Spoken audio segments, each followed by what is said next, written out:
네, 오늘 사실 지수가 어제 미국의 경우에는 생스기빙 데이 할라데이라서 지수가 우리도 추석 전날 빠지지 않듯이 미국도 이제 잘 빠지지 않고 오르면서 마감이 됐지만 오늘 열리면서 이제 이런 무드들이 조금 약화되고 이번 주말이 진행되면은 지나가고 나면은 최근에 이제 나왔던 금리 인상이 이제 내년 3월에 멈출 것이다.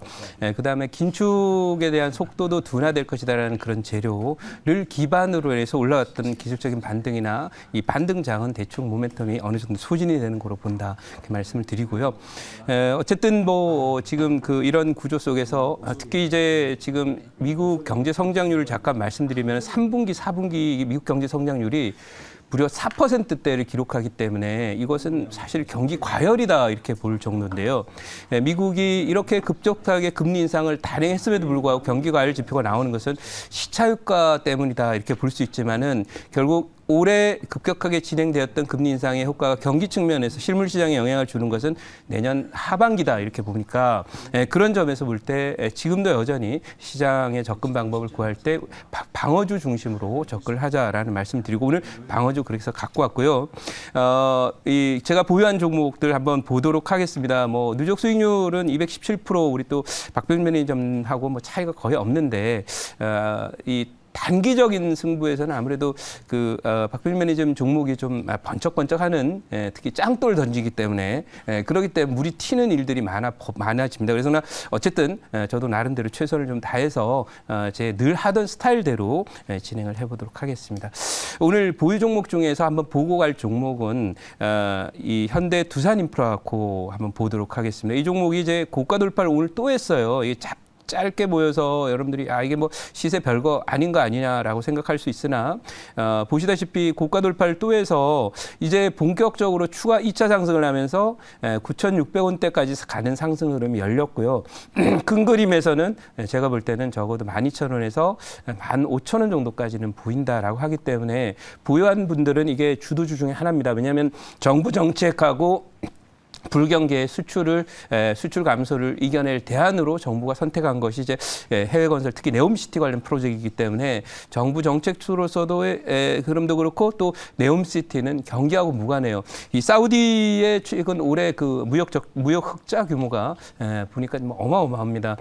우리 돈으로 대략 220조쯤 된다라고 합니다. 그러니까 그런 정도니까 프로젝트 진행에서 800조 원, 600조 원 얘기가 나오는 것이 결코 우연이 아니고 현실성 있는 얘기고 또 이제 정부 간 이런 업체 간 그런 뉴스들이 계속 더 나올 것이기 때문에 이 종목은 중심에 있다 이렇게 보고 수익 극대화했으면 좋겠고 이거와 연관돼 있는 종목이라고 볼 수 있는 또 현대건설기계라든지 또는 진성TC라든지 또는 큰 그림에서는 효성중공 같은 종목은 모두 네옴시티와 관련한 그런 종목들이기 때문에 어쨌든 수익 극대화에 영향이 없고 지수가 빠지고 경기 방어주 쪽으로 자금이 이동되고 또 내년도 하반기에 미국 경제가 크게 침체에 들어갈 수 있는 경기 하강에 들어간다 하더라도 이런 종목들은 지수 무관 종목이기 때문에 꾸준히 우상향을 보일 수 있다 이렇게 말씀드리고요. 오늘 소개할 종목 이제 설명에 들어가도록 하겠습니다.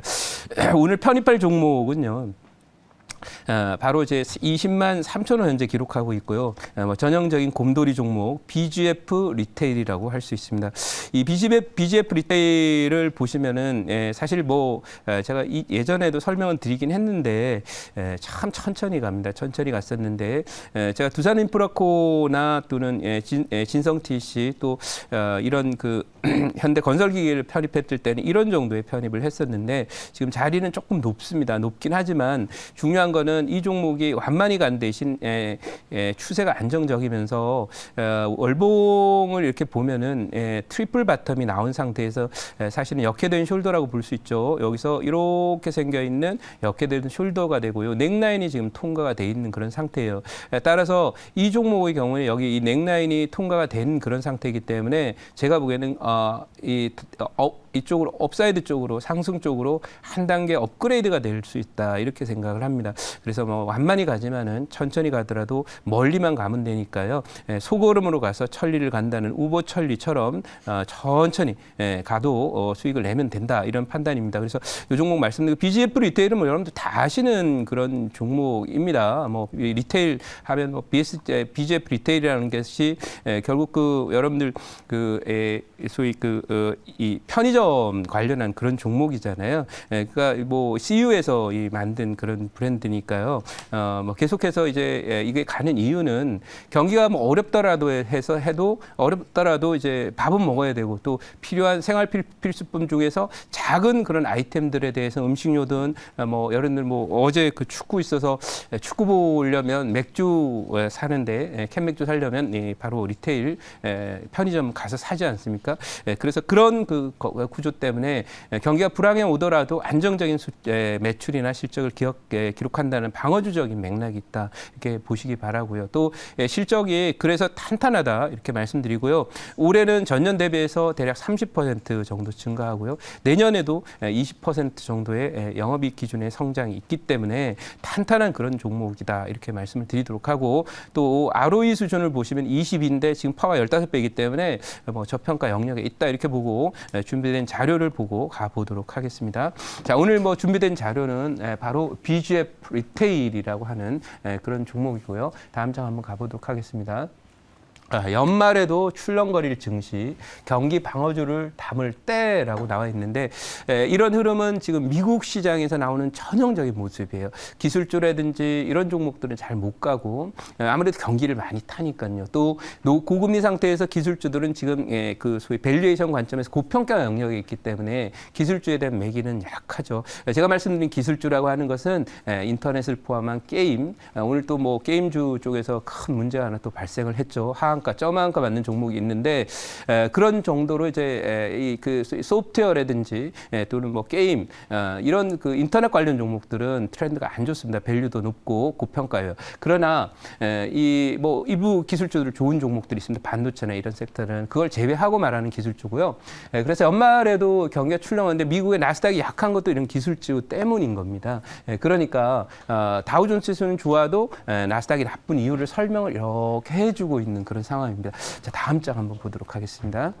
자, 그러면 월가의 쪽집게, 뭐 이분이 이제 윌슨이라고 하는 그런 분인데요. 모건 스탠리의 전략가입니다. 이 하락장을 정확하게 맞췄고 반등 타이밍도 맞췄다라는 이게 뭐 사람인지 무당인지 모를 그런 그 분인데요. 최근에 그렇습니다. 근데 한번 그런데 여러분들 잘 보시면은 한번 이렇게 하락장을 잘 맞췄다고 영원히 잘 맞추는 건 아닙니다. 이번 사이클을 놓고 볼 때 한 최근 1년 정도를 볼 때 이제 거의 무당에 가까운 그런 사람이 바로 이 윌슨이라는 사람인데요. 뭐라고 얘기하냐면 내년 초에 미국 증시가 전저점 깨진다 이렇게 나왔습니다. 제가 내년 초에 깨지기보다는 하반기에 진짜로 깨질지도 모른다 이런 생각이 드는데요. 그래서 내년 상반기는 또 역시 방어주 중심에 접근을 하고 새로운 모멘텀, 호재가 생기는 중국이나 이런 모멘텀으로 오를 종목들은 계속 유효하다. 그리고 사우디와 관련된 네옴시티 관련 종목도 긍정적이다. 이렇게 보는데 그래도 또 한편으로는 지수 관련주를 담는다면 방어주를 담아라 이런 뜻으로 봅니다. 그래서 제자료가 질문 한번 받도록 하겠습니다. 네, 제가 질문해 보도록 하겠습니다. 네. 말씀하신 것처럼 이제 BGF 리테일 이제 편의점 관련 또 업체고 하다 보니까 좀 경기가 안 좋더라도 이런 소비 부분들은 좀 확실히 소비재들을 밀어주면서 네. 성장은 잘 할 거라고 좀 보고 있습니다. 네. 근데 이제 국내 대표적인 업체가 이제 LG랑 또 이렇게 네. 좀 그 BGF 리테일 이렇게 좀 있잖아요. 네, 네. 그래서 그런 편의점 쪽의 뭐 경쟁 상황이나 뭐 이런 편의점 관련된 산업에 대한 좀 흐름들을 한번 간단하게 얘기해 주시면 좋을 것 같습니다. 네, 지금 사실 제가 이 편의점 저도 이제 여러분들이 보실 때는 아주 젊어 보여도 제가 이제 대학 다니고 나서 이제 막 그 취직을 했을 때 첫 번째 직장이 백화점이었습니다. 네. 그래서 당시에는 우리나라에 바이더웨이라는 일본 편의점이 상륙을 했다가 그걸 이제 토대로 연구를 하다 보니까 당시에는 우리나라의 또 소비 수준이나 이게 안 돼가지고 편의점 사업하다가 바이더웨이가 망해서 나갔습니다. 네. 예를 들면 바이더웨이, 패밀리마트 이런 애들이 나가고 그 다음에 2000년도에 들어오면서 우리 편의점들이 막 확장이 시작되면서 무한 경쟁이 나오다가 요즘에는 거의 분위기가 두 회사 그러니까 LG 네. 쪽 하고 GS 쪽하고 이 BGF 리테일의 CU하고 둘이서 이제 거의 양분 체제로 가고 있고 원래 이제 이쪽 유통업에는 소위 머천다이징이라고 해서 그걸 진행하는 대량 구매를 할 수 있어야 원가 경쟁력이 생깁니다. 그래서 대량 업체들을 중심으로 재편이 됐다. 그래서 오히려 안정적인 어떤 그 시장 구도 속에서 완만한 성장이나 안정적 성장이 앞으로도 계속될 것이다. 이렇게 말씀드리도록 하겠습니다. 자, 가격 전략은 1차 목표치 22만 원, 2차 목표치 26만 원, 손절가는 18만 원으로 대응하도록 하겠습니다.